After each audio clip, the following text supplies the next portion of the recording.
Elizabeth had settled it that Mr. Darcy would bring his sister to visit her the very day after her reaching Pemberley, and was, consequently, resolved not to be out of sight of the empty in the hole of that morning. But her conclusion was false, for on the very morning after their own arrival at Lambton these visitors came.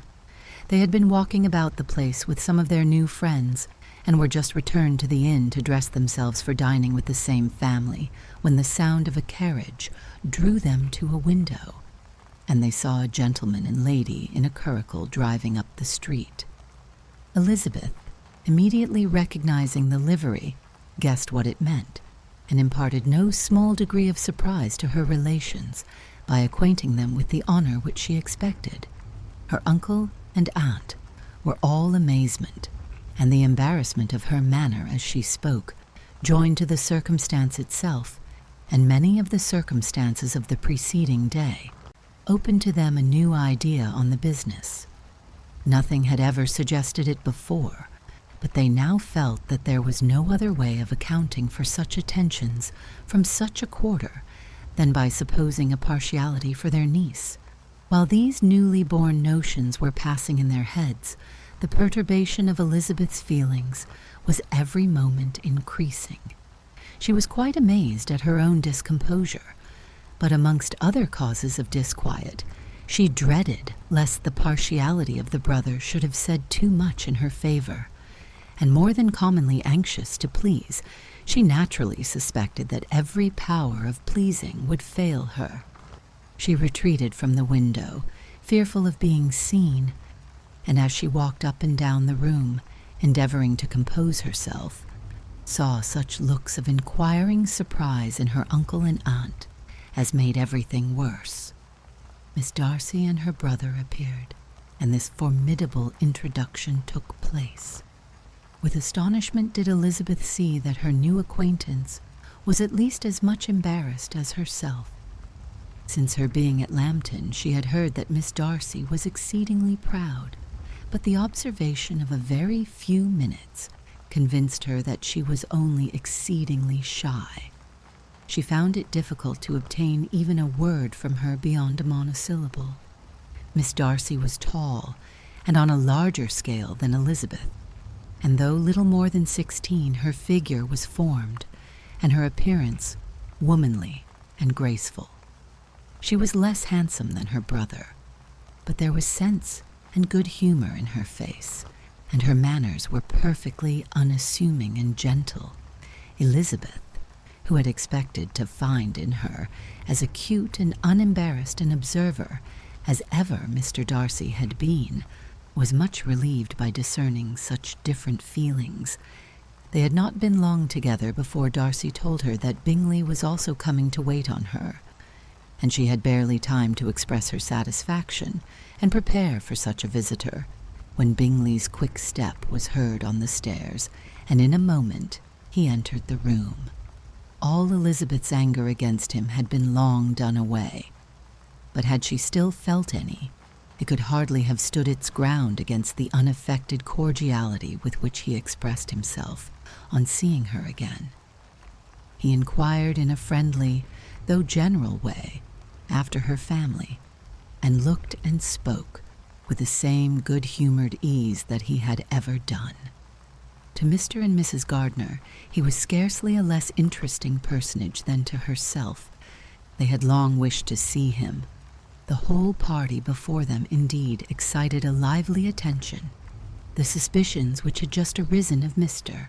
Darcy and their niece directed their observation towards each with an earnest, though guarded inquiry, and they soon drew from those inquiries the full conviction that one of them at least knew what it was to love. Of the lady's sensations they remained a little in doubt, but that the gentleman was overflowing with admiration was evident enough. Elizabeth, on her side, had much to do. She wanted to ascertain the feelings of each of her visitors. She wanted to compose her own, and to make herself agreeable to all. And in the latter object, where she feared most to fail, she was most sure of success. For those to whom she endeavored to give pleasure were prepossessed in her favor. Bingley was ready, Georgiana was eager, and Darcy determined to be pleased. In seeing Bingley, her thoughts naturally flew to her sister, and oh, how ardently did she long to know whether any of his were directed in a like manner. Sometimes she could fancy that he talked less than on former occasions, and once or twice pleased herself with the notion that, as he looked at her, he was trying to trace a resemblance. But though this might be imaginary, she could not be deceived as to his behavior to Miss Darcy, who had been set up as a rival to Jane. No look appeared on either side that spoke particular regard. Nothing occurred between them that could justify the hopes of his sister. On this point she was soon satisfied, and 2 or 3 little circumstances occurred ere they parted, which, in her anxious interpretation, denoted a recollection of Jane, not untinctured by tenderness, and a wish of saying more that might lead to the mention of her, had he dared. He observed to her, at a moment when the others were talking together, and in a tone which had something of real regret, that it was a very long time since he had had the pleasure of seeing her, and before she could reply, he added, "It is above 8 months. We have not met since the 26th of November, when we were all dancing together at Netherfield." Elizabeth was pleased to find his memory so exact, and he afterwards took occasion to ask her, when unattended to by any of the rest, whether all her sisters were at Longbourn. There was not much in the question, nor in the preceding remark, but there was a look and a manner which gave them meaning. It was not often that she could turn her eyes on Mr. Darcy himself, but whenever she did catch a glimpse, she saw an expression of general complacence, and in all that he said, she heard an accent so far removed from hauteur or disdain of his companions as convinced her that the improvement of manners which she had yesterday witnessed, however temporary its existence might prove, had at least outlived one day. When she saw him thus seeking the acquaintance and courting the good opinion of people with whom any intercourse a few months ago would have been a disgrace, when she saw him thus civil, not only to herself, but to the very relations whom he had openly disdained, and recollected their last lively scene in Hunsford Parsonage, the difference, the change was so great, and struck so forcibly on her mind, that she could hardly restrain her astonishment from being visible. Never, even in the company of his dear friends at Netherfield, or his dignified relations at Rosings, had she seen him so desirous to please, so free from self-consequence or unbending reserve, as now, when no importance could result from the success of his endeavors, and when even the acquaintance of those to whom his attentions were addressed would draw down the ridicule and censure of the ladies both of Netherfield and Rosings. Their visitor stayed with them above half an hour, and when they arose to depart, Mr. Darcy called on his sister to join him in expressing their wish of seeing Mr. and Mrs. Gardiner and Miss Bennet to dinner at Pemberley before they left the country. Miss Darcy, though with a diffidence which marked her little in the habit of giving invitations, readily obeyed. Mrs. Gardiner looked at her niece, desirous of knowing how she, whom the invitation most concerned, felt disposed as to its acceptance, but Elizabeth had turned away her head, presuming, however, that this studied avoidance spoke rather a momentary embarrassment than any dislike of the proposal, and seeing in her husband, who was fond of society, a perfect willingness to accept it, she ventured to engage for her attendance, and the day after the next was fixed on. Bingley expressed great pleasure in the certainty of seeing Elizabeth again, having still a great deal to say to her, and many inquiries to make after all their Hertfordshire friends. Elizabeth, construing all this into a wish of hearing her speak of her sister, was pleased, and on this account, as well as some others, found herself, when their visitors left them, capable of considering the last half hour with some satisfaction, though while it was passing the enjoyment of it had been little.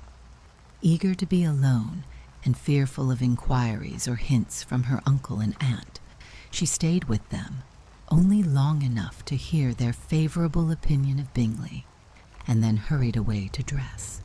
But she had no reason to fear Mr. and Mrs. Gardner's curiosity. It was not their wish to force her communication. It was evident that she was much better acquainted with Mr. Darcy than they had before any idea of. It was evident that he was very much in love with her. They saw much to interest, but nothing to justify inquiry. Of Mr. Darcy, it was now a matter of anxiety to think well, and as far as their acquaintance reached, there was no fault to find. They could not be untouched by his politeness, and had they drawn his character from their own feelings and his servant's report, without any reference to any other account, the circle in Hertfordshire to which he was known would not have recognized it for Mr. Darcy. There was now an interest, however, in believing the housekeeper, and they soon became sensible that the authority of a servant, who had known him since he was 4 years old, and whose own manners indicated respectability, was not to be hastily rejected. Neither had anything occurred in the intelligence of their Lambton friends that could materially lessen its weight. They had nothing to accuse him of but pride. Pride he probably had, and if not, it would certainly be imputed by the inhabitants of a small market town where the family did not visit. It was acknowledged, however, that he was a liberal man, and did much good among the poor. With respect to Wickham, the travellers soon found that he was not held there in much estimation, for though the chief of his concerns with the son of his patron were imperfectly understood, it was yet a well-known fact that, on his quitting Derbyshire, he had left many debts behind him, which Mr. Darcy afterwards discharged.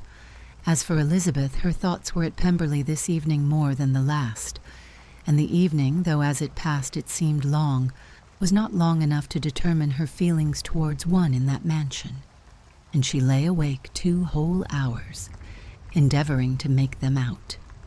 She certainly did not hate him. No, hatred had vanished long ago, and she had almost as long been ashamed of ever feeling a dislike against him that could be so called. The respect created by the conviction of his valuable qualities, though at first unwillingly admitted, had for some time ceased to be repugnant to her feelings, and it was now heightened into somewhat of a friendlier nature by the testimony so highly in his favor, and bringing forward his disposition in so amiable a light, which yesterday had produced. But above all, above respect and esteem, there was a motive within her of good-will which could not be overlooked. It was gratitude. Gratitude not merely for having once loved her, but for loving her still well enough to forgive all the petulance and acrimony of her manner in rejecting him, and all the unjust accusations accompanying her rejection. He who, she had been persuaded, would avoid her as his greatest enemy, seemed, on this accidental meeting, most eager to preserve the acquaintance, and without any indelicate display of regard, or any peculiarity of manner, where their 2 selves only were concerned, was soliciting the good opinion of her friends, and bent on making her known to his sister.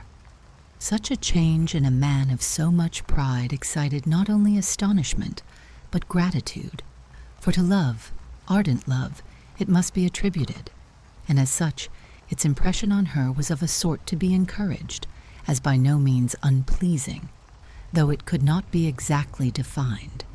She respected, she esteemed, she was grateful to him. She felt a real interest in his welfare, and she only wanted to know how far she wished that welfare to depend upon herself, and how far it would be for the happiness of both that she should employ the power, which her fancy told her she still possessed, of bringing on the renewal of his addresses. It had been settled in the evening between the aunt and niece that such a striking civility as Miss Darcy's, in coming to them on the very day of her arrival at Pemberley, for she had reached it only to a late breakfast, ought to be imitated, though it could not be equaled, by some exertion of politeness on their side, and consequently that it would be highly expedient to wait on her at Pemberley the following morning. They were, therefore, to go. Elizabeth was pleased, though when she asked herself the reason, she had very little to say in reply. Mr. Gardiner left them soon after breakfast. The fishing scheme had been renewed the day before, and a positive engagement made of his meeting some of the gentlemen at Pemberley by noon.